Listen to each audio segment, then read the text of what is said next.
Guna mencegah terjadinya tindak pidana perdagangan anak, eksploitasi seksual, serta sajam maupun senpi ilegal, Ditreskrimum Polda Sumsel melakukan razia di 7 kafe sama tempat hiburan malam di Kota Palembang.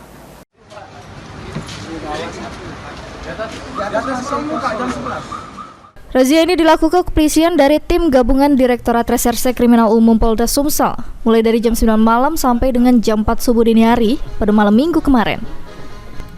7 kafe sama tempat hiburan malam yang disisir polisi, yakni Ocean Lake Novotel, Panti Pijat Urut Star Duo, Homebase, Kenzo Raja Wali, Hans Cafe, Barcode, serta Masterpiece.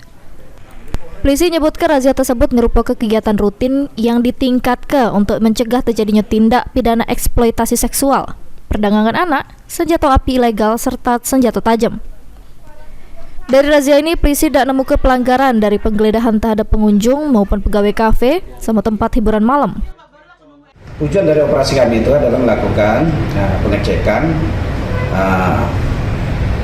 yang mempekerjakan anak di bawah umur ya.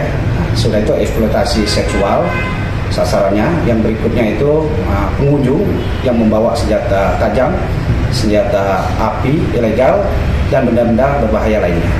Setelah kami lakukan pengecekan termasuk karyawan-karyawan kafe-kafe yang saya sebutkan tadi, kami tidak temukan pelanggarannya yang memperdayakan anak di bawah umur.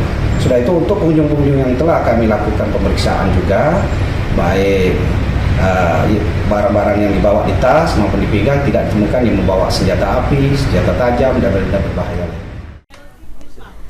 Kegiatan rutin tersebut bakal terus dilakukan Polda Sumsel guna menciptakan situasi yang kondusif di Sumsel, terutama di Kota Palembang. Mulia di PAL TV.